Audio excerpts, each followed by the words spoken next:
That music means only one thing. No, it's not trying to go and get a chalk ice before the big film starts. Time to buckle up and listen up, because you've got Van Connor on hand to give you 1, 2, 3 tip-top Freeview film recommendations for the weekend. I see his three and try and raise my game and normally fail, but it is a bit of a Tom Cruise sci-fi weekend this weekend, courtesy of the two of us, without consulting. Van, good morning, matey.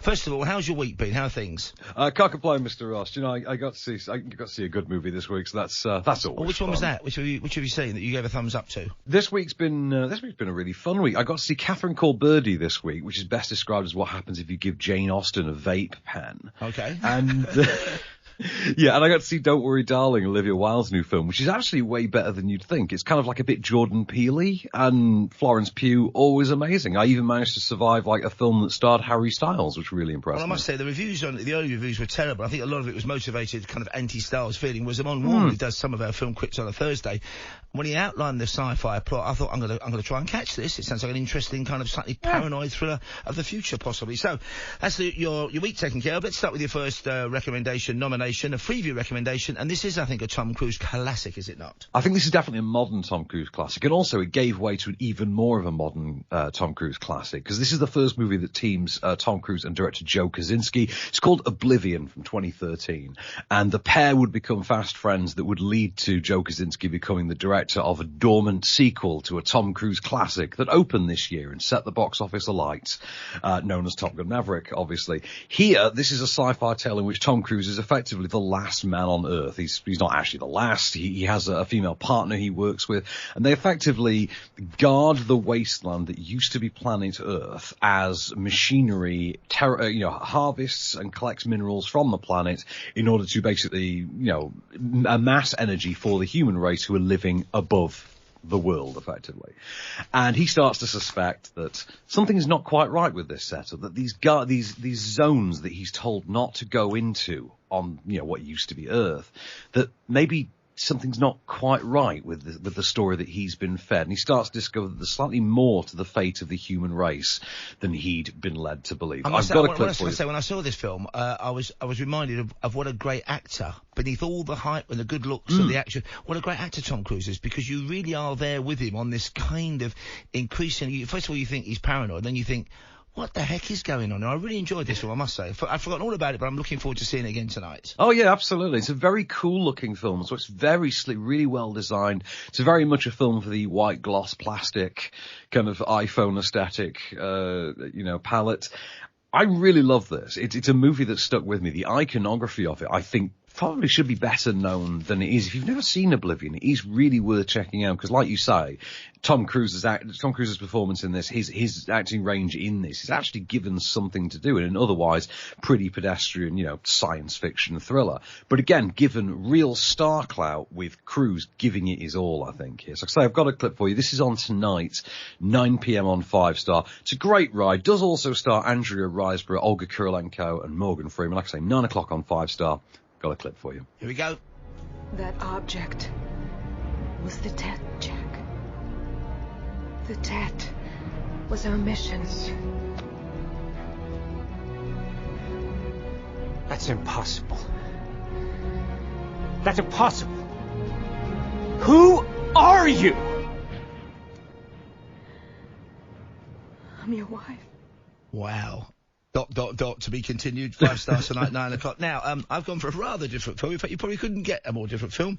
It's probably my favourite, or joint favourite, of all the Ealing comedies. It dates all the way back to 1949, and it's on Talking Pictures TV, that father-daughter channel that we've spoken to the daughter many times. It's 20 to 4 this afternoon. If you've never seen Kind Hearts and Coronets, it's basically the story of a shabby, genteel, upper-middle-class Edwardian gentleman played by the wonderful, suave and sinister Dennis Price, who realises he's a distant scion, a distant relative of a very wealthy and very noble family. And half in jest, somebody says, wouldn't the possibility, if all these people did die through great bad fortune, you could be the heir, you could be the Earl. You could be the Duke. You could be like the big aristo.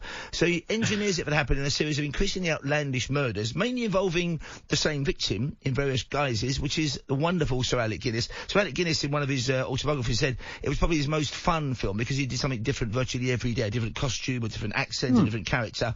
It's on at 20 to 4 this afternoon. As I said, it doesn't spring too many surprises, but there's nothing wrong with that. And also, on Talking Pictures later on Sunday, 7 o'clock, if you make a look at this, folks, you've got another great role of his, The Card, which I love, in which he plays a kind of Edwardian young fellow on the make. But this is Kind Hearts and Coronets. It's on Talking Pictures TV, 20 to 4 this afternoon. And here's a chunk of the trailer, don't you know? The desk coins were the obstacle between me and my birthright. I could almost wish those people should all die tomorrow. I suddenly conceived a brilliant idea. What could I take from them? Perhaps their lives. My late son. A great loss. I really wouldn't be surprised if he'd murdered them all. One could almost believe there was a curse on our unfortunate family. Indeed, sir, one could. Kaboom! And then, of course, it's got one of the great double twist endings, this film. So, it doesn't end on an up or a down, it just ends on a big question mark. So I really like this film. I mean, you're a fan of the Ealing comedies generally? Some are better than others. I love The Man in the White Suit, and The Lavender Hill Mob, I think, and this one worked brilliantly. And also, there's the fantastic one, in which Alec Guinness gives of his kind of Alistair Sim portrayal, with a very young and fat Peter Sellers in it as well, which is a great movie as well. No, I'd never gotten to see this one, actually, Paul. This is one of those. This is why I give it a go. This is why I think clearly there's just a future in you and I just doing old movies as a podcast, clearly, because there's so much for me to learn from you, I think. Well, when we win the Euro Millions, we'll make sure that happens. And meanwhile, we go now to your recommendation for tomorrow, and it's an interesting choice, this one. Tell us why you picked Assassination Nation. Assassination Nation is one of those films that I think has just become more timely and more relevant in the years since it came out. It was only brought out in 2018, because it was an Oscar contender during the time that we've been doing Oscar nights together. And it's just wasn't really appreciated when it opened. And I think now has gotten just a little bit more bites. The general idea here is that you've got a group of teenage girls, group of high school girls in Salem, Massachusetts, during what's effectively a data breach. Anonymous hackers start outing the town's secrets and making them public knowledge. And as everyone in the town of Salem secrets start to come to light, all the citizens start to turn on one another. These secrets basically bring the dormant conflicts of the community to life. And before you know it, it's full-on Lord of the Flies meets The Purge, with all the iconography of the Scarlet Letter and Little Red Riding Hood. It's really, really good. And it's written and directed by Sam Levinson, who's, of course, son of Barry. So, kind of comes from, really great filmmaking. Stark, his father's the director of Rain Man. And Diner as well, of course. He made Diner as well, and was it Indecent Proposal, I think, was one of his. Oh, God, yeah, Barry Levinson is one of, the all-timers. Barry Levinson's Barry Levinson did Toys. I can't remember if he did Toys. He did, I think, with Robin Williams. That's not the old film. Yeah.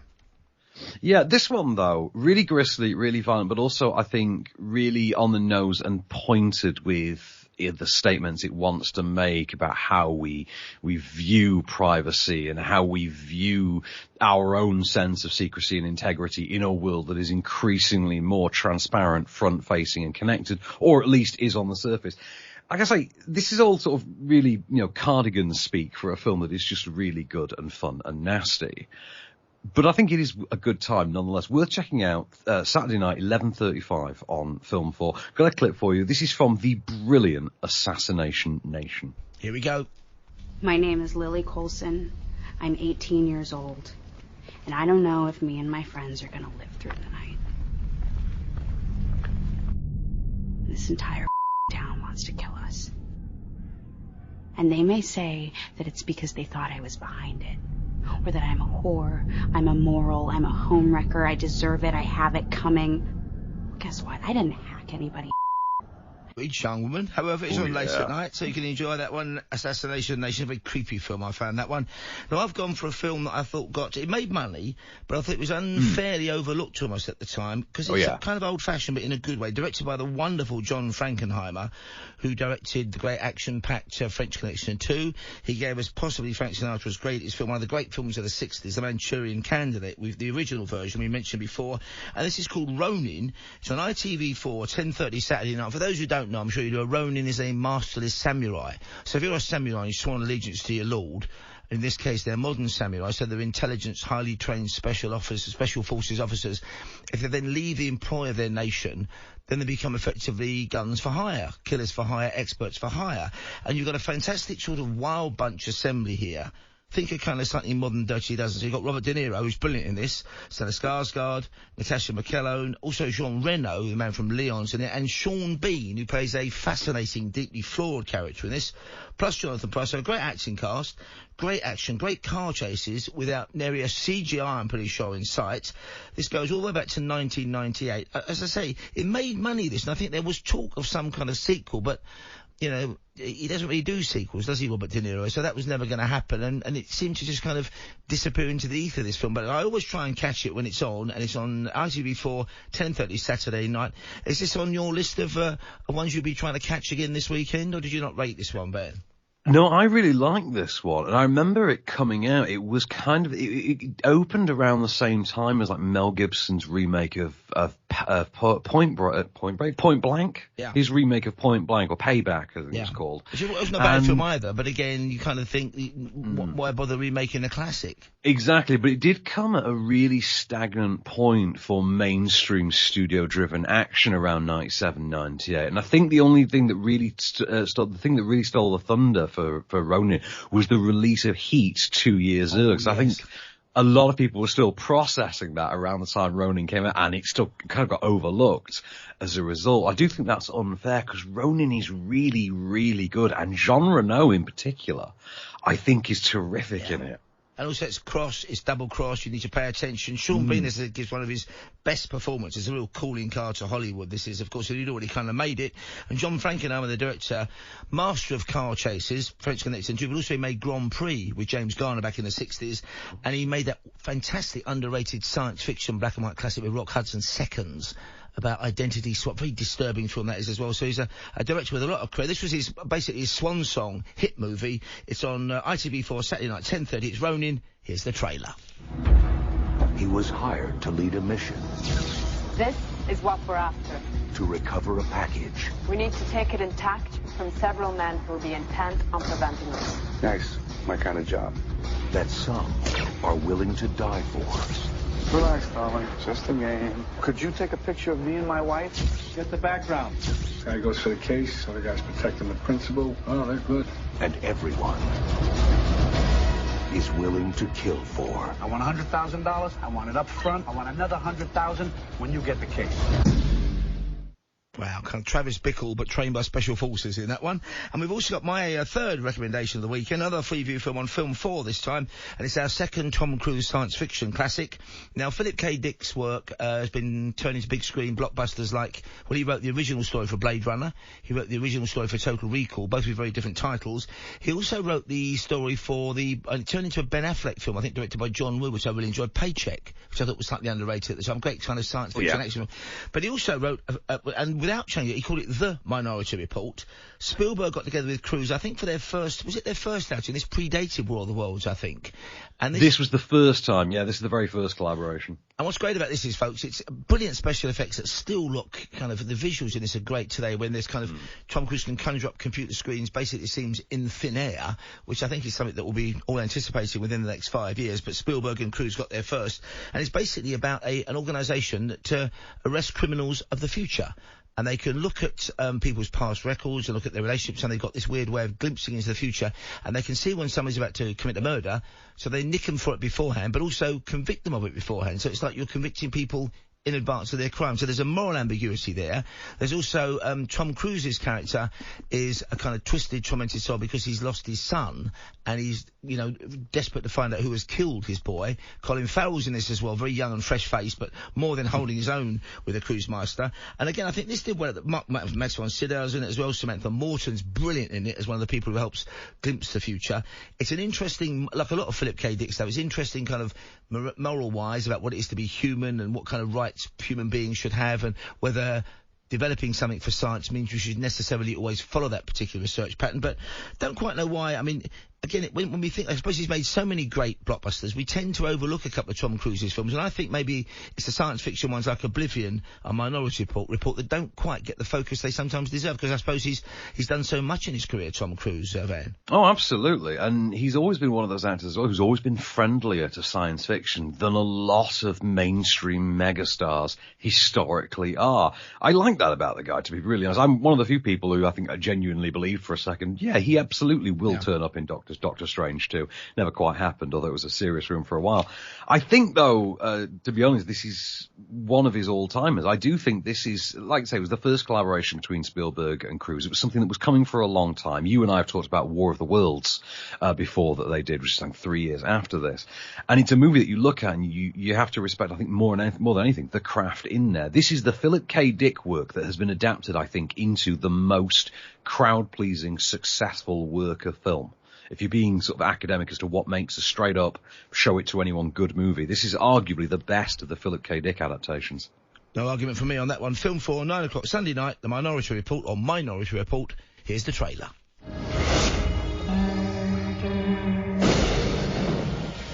Okay, Jad, what's coming? Double homicide, 1 male, 1 female. Killer's male, white, 40s. Set up a perimeter and tell them we're en route. I'm placing you under arrest for the future murder of Sarah Marks. Give the man his hat. The future can be seen.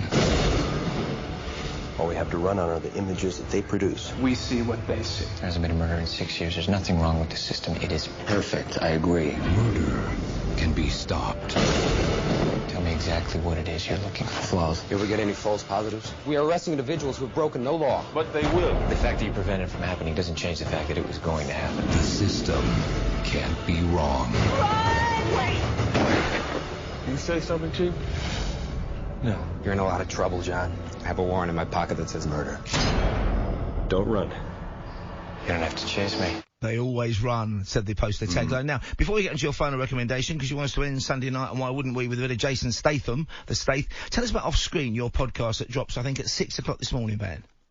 Yes, happily catch myself and Zara Phelan with our weekly roundup on podcast platforms of the next 7 days in cinema. I say this week we're going to be talking about Catherine Cole Birdie and Don't Worry Darling, and we just loads of fun to have. There's some great stuff on Freeview throughout the week as well that we get to talk to. And Alison Janney has an action movie out on Netflix from today, which makes me very, very happy. So we get to talk about the movie Lou as well. Can't wait for people to see that later. Alison Janney with a shotgun. I'll be listening to that after 6 o'clock when it drops. That's Off Screen with Van Connor and Co. Meanwhile, of course, your final recommendation, based on a rather good Ken Brune novel, The Irish Crime Writer, award-winning. It's called Blitz on the big screen, and it's about a serial killer who targets cops. We've got about 30 seconds before your clip, Van. What do you want to say about it? I will just say, it's literally that plot, but Aidan Gillen from Game of Thrones is the serial killer, Jason Statham is the cop, and he wears some of the baddest cardigans you've ever seen a man pull off.